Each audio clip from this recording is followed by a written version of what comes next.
नमस्कार साथियों, स्वागत है आप सभी का हमारे अचीवर्स सामान्य ज्ञान में, जिसमें बच्चों आप सभी के लिए हमारे द्वारा करंट अफेयर की या महत्वपूर्ण समसामयिका है वो साप्ताहिक तौर पर लाई जा रही है। ठीक है, तो पिछले हफ्ते में जो भी हमारा सप्ताह गुजरा उसमें हमारी जो भी महत्वपूर्ण समसामयिकाएं रही थी, आप सभी की परीक्षा दृष्टि से जो भी महत्वपूर्ण टॉपिक रहे हैं वो आप सभी के लिए हमारे द्वारा प्रस्तुत किए जा रहे हैं। तो उन प्रश्नों को ध्यानपूर्वक से देखिएगा और जरूर उसको नोट कीजिएगा क्योंकि आपकी परीक्षा के लिए अत्यंत महत्वपूर्ण है। तो चलिए उत्तराखंड के सवालों से शुरू करते हैं आज। तो उत्तराखंड का पहला क्वेश्चन आपके लिए अति महत्वपूर्ण है जो कि प्रतिवर्ष आपसे पूछा जाता है, क्या है? 9 नवंबर 2025 को उत्तराखंड गौरव पुरस्कार से उत्तराखंड के कितने व्यक्तियों को सम्मानित किया गया? How many individuals from Uttarakhand will be honoured with the Uttarakhand Gaurav Samman Uttarakhand pride award on the November 2025? तो आप सभी के लिए बच्चों ये महत्वपूर्ण प्रश्न है उत्तराखंड गौरव सम्मान का। तो उत्तराखंड गौरव सम्मान इस वर्ष 2025 में बच्चों कितने लोगों को दिया गया है? 2025 में तो हमारे 8 व्यक्तियों को दिया गया है। 8 हमारे वो व्यक्ति हैं जिन्होंने समाज की सेवा या समाज में अपनी प्रतिष्ठा को लेके आए हैं, तो विश्व में जिन्होंने अपना नाम उकेरा, तो उन सभी को हमारा जो उत्तराखंड गौरव सम्मान है वो प्रदान किया गया है। तो बच्चों उत्तराखंड 2025 का जो हमारा गौरव सम्मान पुरस्कार है उसके बारे में एक झलक लेते हैं। इसकी शुरुआत होती है बच्चों वर्ष 2021 में। तो और उत्तराखंड 2025 का जो सम्मान है वो कितने सदस्यों को कुल मिला हुआ है? 8 सदस्यों को मिला हुआ है। तो ये खिलाड़ी हैं या जो हमारे पुरस्कृत व्यक्ति हैं, ठीक है, पुरस्कृत व्यक्तित्व, और वो किस क्षेत्र से संबंध रखते हैं, ठीक है, तो उनका हम अगला लिखते हैं क्षेत्र। तो उनका क्षेत्र है। तो पहले बच्चों उन व्यक्तित्वों का हम नाम देखते हैं। सबसे पहले आप देख लीजिए हमारे जसपाल राणा जी, जिनका संबंध है हमारे खेल जगत में शूटर से संबंधित रखते हैं। अगले हैं देव रतुड़ी, ये अत्यंत महत्वपूर्ण नाम है बच्चों। उत्तराखंड का व्यक्तित्व होते हुए इन्होंने चीन में अपने व्यवसाय को एंटरप्रेन्योर के तौर पर वहां स्थापित किया है और उत्तराखंड का नाम ना ही देश में बल्कि वैश्विक स्तर पर लेके आए हैं। तो उनको हमारे उत्तराखंड सरकार के द्वारा विदेश में उत्तराखंड की पहचान और मजबूत करने के लिए उत्तराखंड गौरव सम्मान प्रदान किया गया है। अगली है हमारी गौरा देवी। गौरा देवी को आप जानते होंगे हमारे उत्तराखंड में किस नाम से जानी जाती हैं? इन्हें कहा जाता है चिपको वुमेन, ठीक है, वुमेन के नाम से जाना जाता है। और इनके द्वारा ही हमारे उत्तराखंड में पेड़ों से चिपको आंदोलन की जो शुरुआत है उनको करने का श्रेय दिया जाता है।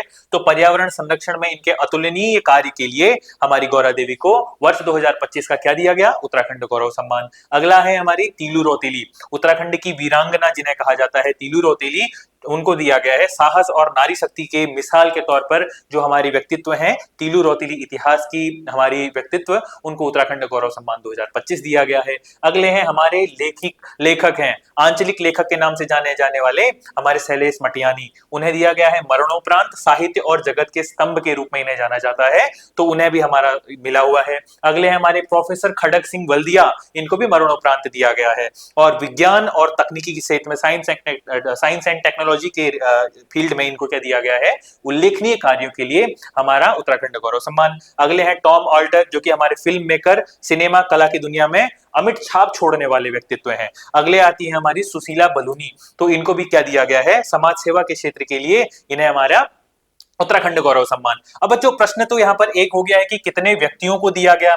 अब आपसे प्रश्न पूछा जा सकता है कितने व्यक्तियों को मरणोपरांत दिया गया। तो मरणोपरांत एक तो हमारी गौरा देवी हैं, दूसरे हमारे शैलेश मटियानी जी हैं, तीसरे हमारे प्रोफेसर खड़ग सिंह बल्दिया और चौथे हमारे टॉम ऑल्टर। तो 4 व्यक्तियों को मरणोपरांत और 4 व्यक्ति जीवित हैं, तो उनको क्या दिया गया है? उत्तराखंड गौरव सम्मान दिया गया है। तो ये व्यक्तित्व हमारे आप सभी के सामने है, ये देख सकते हैं आप हमारे ये व्यक्तित्व जिनमें जसपाल राणा, देव रतुड़ी, गौरा देवी, सुशीला बलूनी, खड़ग सिंह बल्दिया, तीलू रोतेली और टॉम ऑल्टर, शैलेश मटियानी, तो इन सभी को बच्चों उत्तराखंड गौरव सम्मान से पुरस्कृत किया गया है। और इस पुरस्कार की जो शुरुआत हुई थी वो कब हुई थी? उत्तराखंड में 2021 में हुई थी। ठीक है, तो अगले प्रश्न की ओर बढ़ते हैं। इस बार का हमारा अगला प्रश्न है बच्चों, और हाँ ध्यान रखिएगा 9 नवंबर 2025 को हमारे उत्तराखंड की क्या मनाई गई? रजत जयंती, ठीक है ना। ये 9 नवंबर 2000 को क्या मनाई गई है? उत्तराखंड की रजत जयंती। रजत जयंती का मतलब सिल्वर जुबली कहते हैं जिसे, ठीक है ना। सिल्वर जुबली मतलब उत्तराखंड को कितने वर्ष पूर्ण हो चुके हैं? 25 वर्ष, ठीक है, रजत जयंती, ठीक है, किस कारण से? 25 वर्ष पूर्ण होने के कारण। ठीक है, तो ये हमारे उत्तराखंड से संबंधित प्रश्न हो गया। तो हम अगले प्रश्न की ओर बढ़ते हैं। अब अगला हमारा है इंटरनेशनल जो हमारे प्रमुख हमारे करंट अफेयर या समसामयिका है। तो हाल ही में वर्ष 2025 का बुकर सम्मान किसे प्रदान किया गया? Recently, who has won the Booker Prize for the year 2025? क्या सलमान रुश्दी को दिया गया? क्या हमारे डेविड स्लेज को दिया गया? क्या हमारे लाजलो क्रासनोक हारकोइच को दिया गया? या मारिया कोरियो को दिया गया? तो बच्चों 2025 का जो बुकर पुरस्कार है, अगर मैं बात करता हूं बुकर पुरस्कार की, तो इसकी शुरुआत होती है बच्चों, बुकर प्राइज की जो शुरुआत होती है वो होती है वर्ष 1969 में, 1969 में होती है। ये किसे दिया जाता है? तो अंग्रेजी पत्रिकाओं, अंग्रेजी में जो छपे उपन्यास है, उपन्यास जिनको हम क्या बोलते हैं, लिटरेचर्स होते हैं, उनको उनमें दिया जाता है। तो इनका मुद्रण जो होना चाहिए वो पहले बात तो अंग्रेजी में हो, और हमारे जो नॉर्वे और फिनलैंड के जो देश हैं उनकी प्रिंटिंग प्रेस से ही इसका मुद्रण होना आवश्यक है। तो वर्ष 2024 का जो हमारा दिया गया था, किसे दिया गया था? समंथा हार्वे को दिया गया था, ठीक है ना, समंथा हार्वे को, उनके ऑर्बिटल उपन्यास के लिए। ऑर्बिटल उनका क्या था? उपन्यास था। अब बच्चों बारी आती है वर्ष 2025 की। तो वर्ष 2025 का जो दिया गया है वो दिया गया है हमारा किसको? हमारे डेविड स्लेज को दिया गया है। किसे दिया गया बच्चों? डेविड स्लेज को दिया गया है। और ये हमारे अंग्रेजी के जो है उपन्यास है उनमें दिया जाता है। तो कहां से दिया जाएगा? ब्रिटेन से दिया जाता है। तो इनकी जो हमारे उपन्यास है, इनके उपन्यास का नाम क्या है? फ्रिज। उपन्यास का नाम क्या है? फ्रिज। तो ये पॉइंट्स आप याद रखेंगे। और ये दिया किसके द्वारा दिया जाता है? ब्रिटेन के द्वारा, ठीक है ना, ब्रिटेन के द्वारा प्रदान किया जाता है। ठीक है, तो आपके लिए ये पॉइंट अति महत्वपूर्ण हो चुका है। तो इसका हमारा सही उत्तर क्या हो गया? David Szalay. और इसी के साथ आप इनके उपन्यास को भी याद रखेंगे जिसका नाम क्या है? फ्रिज उपन्यास है इनका, ठीक है ना। तो वर्ष 2025 का हमारा बुकर पुरस्कार किसे दिया गया? हमारे डेविड स्लेज को दिया गया। और यहीं पर बच्चों एक प्रश्न अगर आपको यहाँ पर दिख रहा होगा, लाजलो क्रास्नुक हरकोई, इनको क्या दिया गया था? साहित्य का नोबेल पुरस्कार दिया गया था, जो मैंने पिछली वीडियो में आप सभी को समझाया था, ठीक है ना। तो इन्हें क्या दिया गया है? इस पॉइंट को भी नोट कर लीजिए। इन्हें क्या मिला हुआ है? हमारा साहित्य का नोबेल अवार्ड प्रदान किया गया है, ठीक है ना, नोबेल दिया गया है इनको। और ये है कहाँ के? हंगरी साहित्यकार हैं, हंगरी के साहित्यकार, ठीक है। अगला हमारा क्या है? मारिया कोनिया को क्या मिला हुआ है? हमारा शांति का नोबेल पुरस्कार। किसका नोबेल पुरस्कार बच्चों? शांति का नोबेल पुरस्कार, शांति का नोबेल प्रदान किया गया है इनको, ठीक है। इनका संबंध कहां से है? ये है हमारी वेनेजुएला की, ठीक है। तो आप सभी के लिए मेरे द्वारा यहाँ पर 2 पॉइंट एक्स्ट्रा आपको दिए गए हैं, तो इसे भी आप ध्यान रखेंगे, ठीक है ना। और अगले पॉइंट की ओर बढ़ते हैं। अगला प्रश्न आप सभी के सामने है। अब हमारा बहुपक्षीय अभ्यास हुआ है मालाबार, वर्ष 2025 में अति महत्वपूर्ण प्रश्न आप सभी के लिए, मालाबार अभ्यास 2025 का आयोजन कहां किया गया? ठीक है, क्या पूछ रहा है? Where has the multilateral exercise Malabar 2025 has been held? ठीक है, ये पापुआ न्यू गिनी में हुआ, तिमोर लिस्ते में हुआ, गुआम में हुआ या फिलीपींस में हुआ? अब बच्चों मालाबार अभ्यास है क्या? तो मालाबार अभ्यास है हमारा 4 देशों का युद्धाभ्यास, जो आपस में हमारा एक्सरसाइजेस हैं, युद्धाभ्यास है वो है, ठीक है ना। 4 संयुक्त देशों का युद्धाभ्यास है, ठीक है ना। ये 4 देश कौन कौन से हैं? एक तो है हमारा इंडिया, दूसरा है हमारा जापान, तीसरा है हमारा अमेरिका, चौथा है हमारा ऑस्ट्रेलिया। और ये हमारा 2025 में कहां होस्ट किया गया बच्चों? तो हमारे गुआम में, ठीक है। गुआम कहां है? हमारा प्रशांत महासागरी एक द्वीप के रूप में स्थित है, ठीक है ना, प्रशांत महासागरी देश है। इस पर अधिकार किसका है? यूएसए का, ठीक है। तो जो भी इन चारों में से देश आपस में है, तो इन्हीं के मध्य में क्या होता है? युद्धाभ्यास की प्रक्रियाएं अपने आप में ही इसके द्वारा क्या किया जाता है? होस्ट किया जाता है। और ये अभी कहां होस्ट किया गया? फिर हमारे गुआम में, ठीक है। आपके लिए अति महत्वपूर्ण प्रश्न यहाँ पर बन चुका है। तो ये क्या कह रहा है? चलिए देखिए, हमारा ये 4 देशों के बीच में होता है। ये हो गया भारत, ये हो गया हमारा यूएसए, ये हो गया जापान और ये हो गया हमारा ऑस्ट्रेलिया। ठीक है।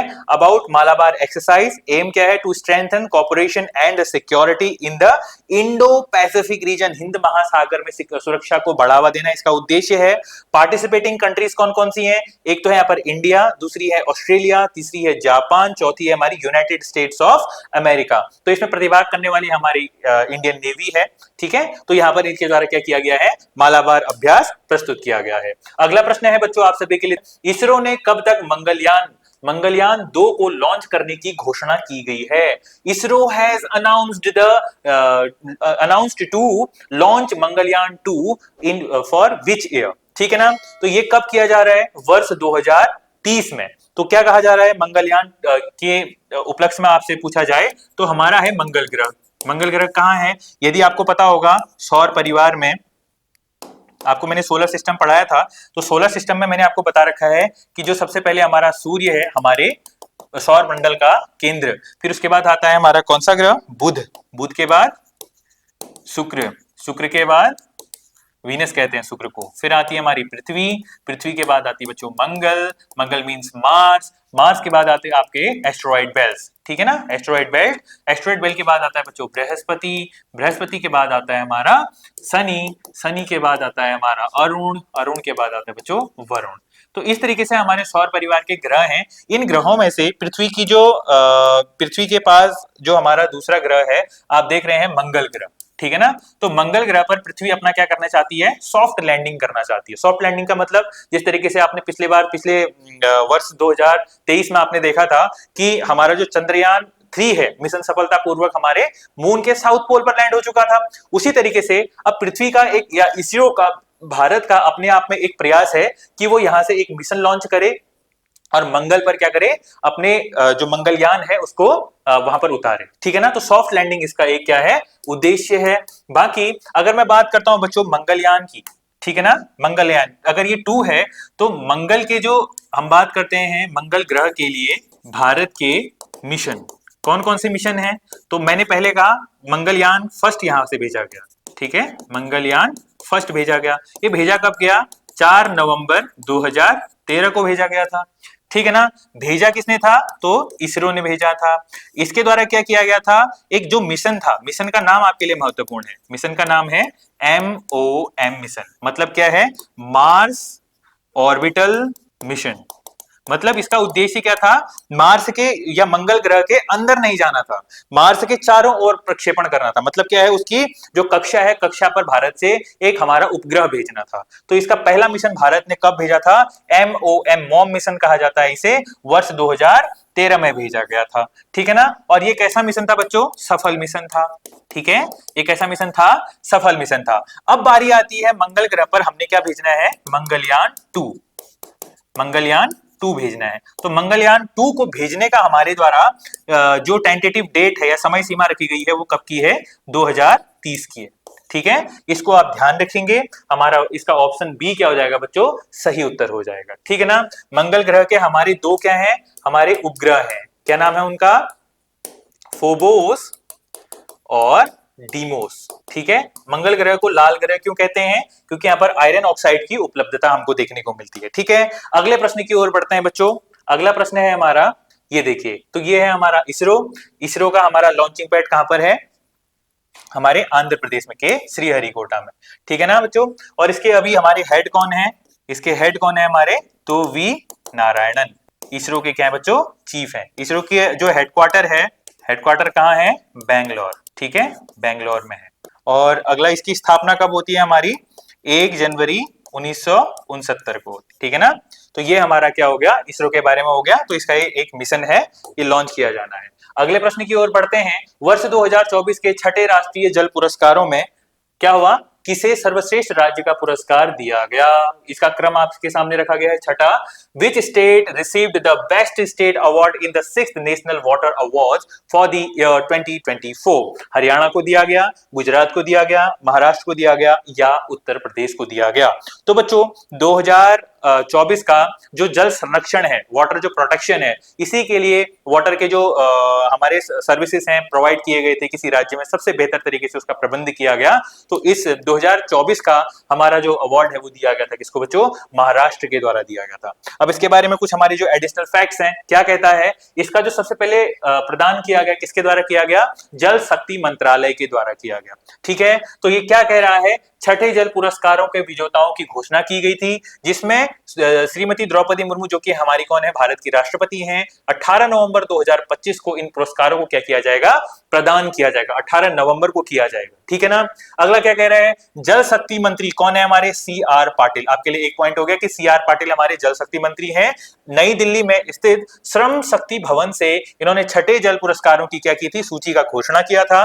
और जल शक्ति मंत्रालय के अंतर्गत जल संसाधन, नदी विकास, गंगा संरक्षण विभाग 2024 के छठे राष्ट्रीय जल पुरस्कारों के लिए संयुक्त विजेताओं सहित 46 विजेताओं की इन्होंने क्या की? घोषणा की थी। और इन पुरस्कारों को कितनी श्रेणियों में दिया गया? 10 श्रेणियों में दिया गया, जो कि कौन कौन से हैं? जैसे सर्वश्रेष्ठ राज्य हो गया, सर्वश्रेष्ठ जिला हो गया, सर्वश्रेष्ठ ग्राम हो गया, सर्वश्रेष्ठ शहरी स्थानीय निकाय हो गया, सर्वश्रेष्ठ विद्यालय या महाविद्यालय, सर्वश्रेष्ठ उद्योग, हमारे जल उपयोगकर्ता संघ या सर्वश्रेष्ठ संस्थान, सर्वश्रेष्ठ नागरिक समाज, जल क्षेत्र में उत्कृष्टता के लिए इस सर्वश्रेष्ठ व्यक्ति को इनमें क्या किया गया था? संलग्न व्यक्तियों को दिया जाना है। तो हमारे उत्तर जो भारत है, तो भारत के लिए हमारा सबसे पहले यहाँ पर कहा जाता है कि जो सर्वश्रेष्ठ राज्य हैं जिन्होंने जल प्रबंधन में अपना सर्वश्रेष्ठ योगदान दिया था, तो उसमें हमारे 3 राज्य आपके लिए महत्वपूर्ण बन जाते हैं। पहला है हमारा महाराष्ट्र, दूसरा है बच्चों गुजरात, तीसरा है हमारा हरियाणा। तो आपके लिए जो फर्स्ट स्टेट है महाराष्ट्र, वो अति महत्वपूर्ण बन जाता है। और PCS के लिए बच्चों आप सभी से पूछा जा सकता है कि पहला, दूसरा और तीसरा क्रम इसमें आपसे पूछा जा सकता है। ठीक है, तो आपके लिए यहां पर यह हमारा महत्वपूर्ण प्रश्न हो गया। अगले प्रश्न की ओर बढ़ते हैं। तो अगला प्रश्न आपसे पूछ रहा है, 5वां प्रश्न है आप सभी के लिए, कि हाल ही में राष्ट्रीय लोक सेवा प्रसारण दिवस 2025 कब मनाया गया? ठीक है ना? Recently, when was the National Service Broadcasting Day 2025 is observed? ठीक है, तो कब मनाया गया ये? 9 नवंबर को, 10 नवंबर को, 11 नवंबर या 12 नवंबर को? ठीक है बच्चों, अब क्या होता है कि जो हमारा ब्रॉडकास्टिंग डे है, इसको मनाने के कारण क्या है? इसके पीछे कारण क्या रहा हमारा कि 12 नवंबर 1947 को 12 नवंबर 1947 को हमारे जो राष्ट्रपिता कहे जाते हैं महात्मा गांधी, ठीक है, महात्मा गांधी के द्वारा क्या होता है कि भारत को आप देखिए कि 1947 15 अगस्त 1947 को भारत आजाद होता है। और जो लॉर्ड माउंटबेटन थे, मतलब जो हमारे अंग्रेज थे, अंग्रेजों ने भारत को 2 भागों में बांट दिया था। क्या कहा था कि आप भारत और पाकिस्तान के रूप में पृथक राष्ट्र के रूप में कार्य करेंगे। और जैसे ही यहां पर अनाउंस होता है माउंटबेटन योजना में, तो इस प्लान में 3 बातें और एक्स्ट्रा कही गई थी कि भारत की जो 565 रियासतें हैं, कितनी रियासतें थी हमारी? 565 रियासतें हैं। इन रियासतों को हमारी 3 अपॉर्चुनिटीज दी गई थी, या तो वे भारत में शामिल हो, ठीक है, या तो वे पाकिस्तान में शामिल हो, या वो क्या कर सकते हैं? स्वतंत्र रहे। ठीक है ना? तो इन पॉइंट्स को सबसे पहले किसने रखा था? हमारे माउंटबेटन प्लान में रखा गया था। तो कोई व्यक्ति, जो व्यक्ति हमारे भारत में शामिल होना चाहता है तो वो भारत में शामिल हो, नहीं होना चाहता है वो पाकिस्तान में शामिल हो, अन्यथा वो कहां शामिल हो? स्वतंत्र भी रहना चाहता है तो अपने आप में स्वतंत्र भी रह सकता है। तो इन सभी बातों से भारत के जो व्यक्ति थे, नागरिक थे, वो बहुत ज्यादा व्यथित हो चुके थे बच्चों। तो उन सभी को शांत करने के लिए, उनकी व्यथाओं को दूर करने के लिए 12 नवंबर 1947 को महात्मा गांधी के द्वारा पहली बार और अंतिम, मतलब एकमात्र बार क्या हुआ था कि हमारा जो ऑल इंडिया रेडियो है, ऑल इंडिया रेडियो से भारत के नागरिकों को सांत्वना प्रदान करने के लिए प्रथम और एकमात्र बार क्या किया था? रेडियो से प्रसारण किया था। इसी वजह से क्या मनाया जाता है? हमारा लोक सेवा प्रसारण दिवस। ठीक है, तो इसीलिए हमारा कितने तारीख को मनाया जाता है फिर ये? 12 नवंबर को। तो अति महत्वपूर्ण पॉइंट आपके लिए बन चुका है। और हमारा, अगर मैंने अभी आपसे बात की थी माउंटबेटन योजना की, ठीक है, माउंटबेटन योजना ये किस लिए आती है? भारत को स्वतंत्र करने के लिए आती है। ठीक है ना? तो ये माउंटबेटन योजना है कब की? तो 1947 की है। इसकी घोषणा कब होती है बच्चों? हमारे 1947 में होती है, 3 जून 1947 को होती है। और ये लागू कब होता है? हमारे 18 जुलाई 1947 को होता है। और इसी में क्या कहा जाता है कि 15 अगस्त 1947 को क्या होगा? भारत स्वतंत्र होगा, इसमें कहा गया। ठीक है ना? भारत स्वतंत्र होगा। और उसी के साथ भारत में जो गवर्नर जनरल की पोस्ट है वाइसरॉय से पुनः स्थापित होगी और भारत के नागरिकों को भारत में, पाकिस्तान में और स्वतंत्र रहने की इजाजत दी जाएगी। ठीक है ना। तो ये बातें होती हैं, ये तो हमारे हिस्ट्री का पॉइंट हो गया। अगर मुझे यहाँ पर लगा थोड़ा बताना है तो मैंने आपको ये बता दिया। ठीक है, अगले पॉइंट में हम आते हैं। अगला हमारे यहाँ पर क्या है, महात्मा गांधी के प्रसारण भवन के आगमन के 78 वर्ष पूरे होने की स्मृति में क्या होता है, लोक सेवा प्रसारण दिवस समारोह मनाया गया। कब मनाया गया, तो 12 नवंबर को मनाया गया। ठीक है, किसके द्वारा मनाया गया, हमारी आकाशवाणी के द्वारा। ठीक है, ऑल इंडिया रेडियो का नाम आकाशवाणी करने वाले कौन थे, आप कमेंट बॉक्स में हमारे मेंशन करेंगे। ठीक है, अगला पॉइंट है हमारा कि 9 नवंबर 2025 को, अब देखिए उत्तराखंड की रजत जयंती के बारे में प्रश्न है। उत्तराखंड की रजत जयंती दिवस कहां आयोजित किया गया था, भारतीय वन अनुसंधान संस्थान देहरादून में, या वाडिया इंस्टीट्यूट देहरादून में, या भारतीय सैन्य अकादमी देहरादून में, या यह अनुत्तरित प्रश्न है। तो बच्चों आप सभी को पता होगा कि उत्तर प्रदेश पुनर्गठन अधिनियम 2000 के द्वारा क्या होता है, सबसे पहले तो हमारा सबसे पहले 1 अगस्त 2000 को क्या होता है, लोकसभा में इसको क्या किया जाता है, हमारा पास कर दिया जाता है। ठीक है, फिर उसके बाद राज्यसभा में हमारा कब किया जाता है, 10 अगस्त को राज्यसभा से इस प्रस्ताव को पारित कर दिया जाता है, बिल को 10 अगस्त 2000 को राज्यसभा से इस बिल को क्या कर दिया गया, पास कर दिया गया। और इस पर हमारे जो राष्ट्रपति हैं के आर नारायण, उनके द्वारा कब होता है, हमारा 28 अगस्त 2000 को के आर नारायण के द्वारा क्या होता है, इस प्रस्ताव पर हस्ताक्षर होते हैं। ठीक है, राष्ट्रपति के आर नारायण के द्वारा क्या होता है, हमारे विधेयक पर हस्ताक्षर, और इसी को ध्यान में रखते हुए हमारा क्या हो जाता है, 9 नवंबर 2000 को हमारे उत्तरांचल की स्थापना होती है। ठीक है, नाम इसका उत्तरांचल स्थापित कर दिया जाता है। ठीक है, और ये आयताकार आकार में हमारा राज्य बना, और ये पर्वतीय राज्य बना, और किस रूप में बना, 11वां पर्वतीय राज्य। ठीक है ना, तो इसकी स्थापना की जाती है। तो 9 नवंबर 2000 से लेके बच्चों, फिर इसका नाम कब चेंज कर दिया जाता है, 1 जनवरी 2007 को इसका नाम क्या हो जाता है बच्चों, उत्तराखंड हो जाता है। ठीक है ना, इसका नाम क्या बना, उत्तराखंड बना। और इसी के साथ हमारा 9 नवंबर 2025 को इसको कितने वर्ष पूर्ण हो गए, 25 वर्ष पूर्ण हो गए। ठीक है, ध्यान रखेंगे कितने वर्ष पूरे हो गए, 25 वर्ष पूर्ण होने के कारण हमने यहाँ पर क्या मनाया, रजत जयंती। क्या मनाया, रजत जयंती। इसी को क्या बोला जाता है, सिल्वर जुबली। ठीक है ना, तो ये रजत जयंती महोत्सव आयोजित कहाँ होता है, इसका आयोजन होता है बच्चों हमारे FRI देहरादून में। ठीक है ना, और इसी में हमारे चीफ गेस्ट कौन थे, चीफ गेस्ट थे हमारे प्रधानमंत्री श्री नरेंद्र मोदी जी। ठीक है, तो ये हमारा क्रम चला था, तो इसका ऑप्शन ए आपके लिए सही हो जाएगा, जो कि क्या है, भारतीय वन अनुसंधान संस्थान, जो हमारा FRI है, इसको हमने क्या कहा कि यहाँ पर हमारा जो आयोजन है इसका, हमारी रजत जयंती का FRI में इसको किया गया। और इसके हमारे मुख्य अतिथि के तौर पर कौन थे, भारत के प्रधानमंत्री श्री नरेंद्र मोदी जी थे। और इनके द्वारा हमारी कुछ योजनाओं का लोकार्पण किया गया। देख सकते हैं आप, उत्तराखंड राज्य स्थापना 9 नवंबर 2000 को, इसमें क्या होता है, उत्तराखंड रजत उत्सव मनाया गया, जिसमें 8,260 से अधिक की करोड़ राशि की क्या होती है, परियोजनाओं का शिलान्यास किया गया था। ठीक है, ये हमारे प्रधानमंत्री श्री नरेंद्र मोदी हैं, और यहाँ पर हमारे मुख्यमंत्री श्री पुष्कर सिंह धामी है। ठीक है, इसमें जो प्रमुख हमारी मुख्य लोकार्पण योजनाएं थी, इसमें अमृत योजना थी, जिसमें जल नियोजन के लिए, हमारे देहरादून में जल नियोजन के लिए संबंधित था। अगला है हमारा पिथौरागढ़ में विद्युत उपकेंद्र का शुभारंभ किया गया था।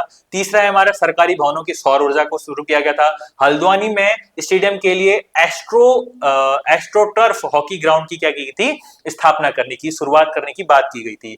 और मुख्य शिलान्यास किसका किया गया था, मतलब माइलस्टोन किसका रखा गया था, यहाँ पर एक है हमारी सौंग परियोजना। सौंग विद्युत जल परियोजना कहाँ बहती है, हमारी देहरादून में, सौंग हमारी देहरादून में है। और जमराड़ी जल विद्युत परियोजना नैनीताल में है, गौला नदी पर। ठीक है, अगला विद्युत उपकेंद्रों की स्थापना की बात की गई थी। और एक महत्वपूर्ण प्रश्न पॉइंट आपके लिए आ जाता है कि चंपावत में महिला खेल विश्वविद्यालय की स्थापना की यहाँ पर हमारी क्या की जाती है, शिलान्यास किया जाता है। अगला, नैनीताल में अत्याधुनिक दुग्ध संयंत्र की स्थापना की जाती है। तो ये कुछ हमारी प्रमुख परियोजनाएं और हमारे कुछ लोकार्पण किए गए थे हमारे प्रधानमंत्री श्री नरेंद्र मोदी के द्वारा।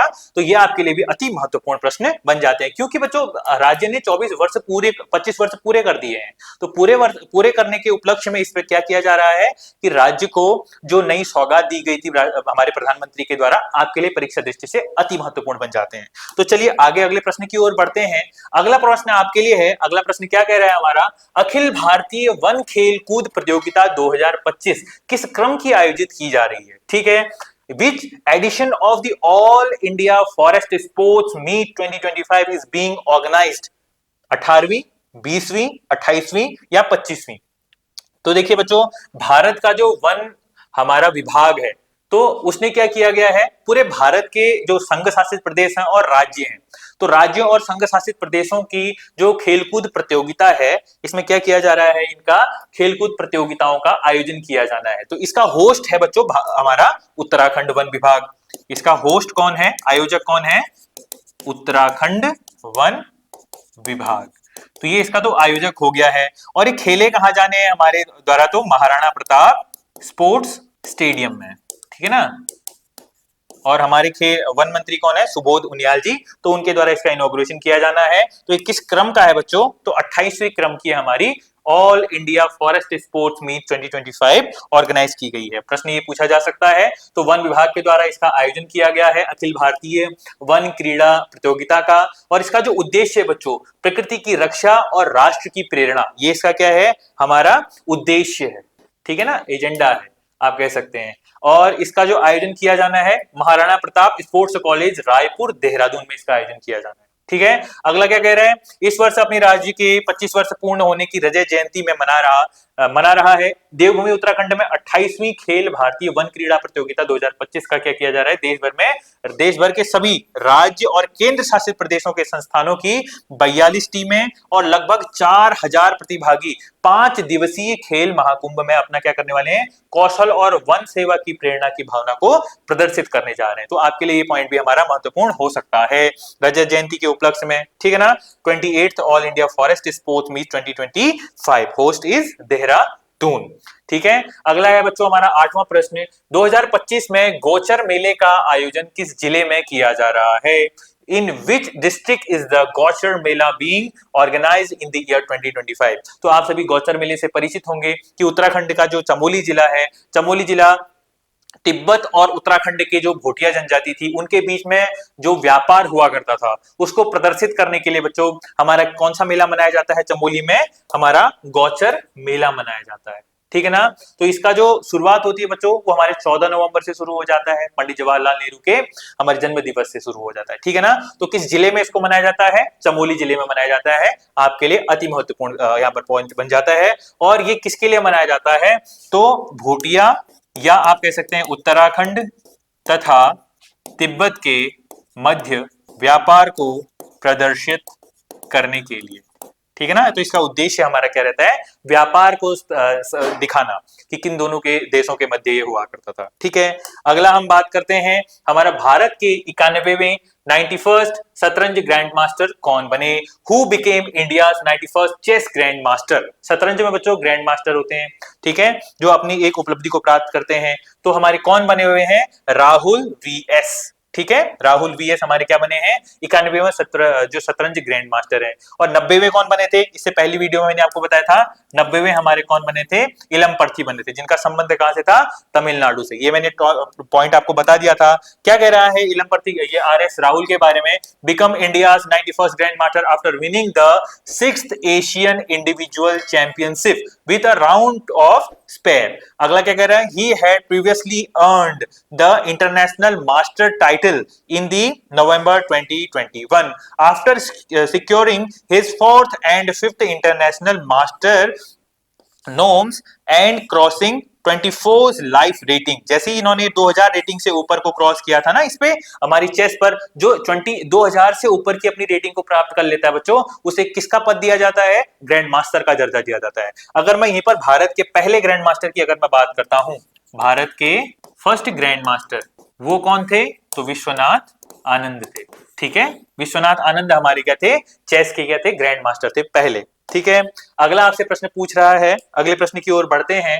और ये है आपका आज का अंतिम प्रश्न है कि नोबेल पुरस्कार विजेता जेम्स वॉटसन का 97 वर्ष की आयु में निधन हो गया है, इनका संबंध किस खोज से है? The Nobel prize winner James Watson passed away at the age of 97. He was associated with the which discovery? पहला है किसकी खोज के लिए?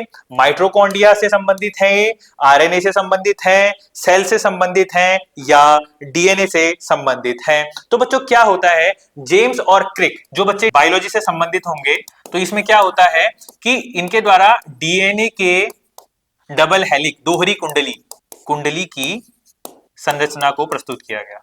ठीक है, दोहरी संजुली, इसको क्या बोला जाता है? Double helix model. Double helix model of the DNA को सबसे पहले किसने दिया था?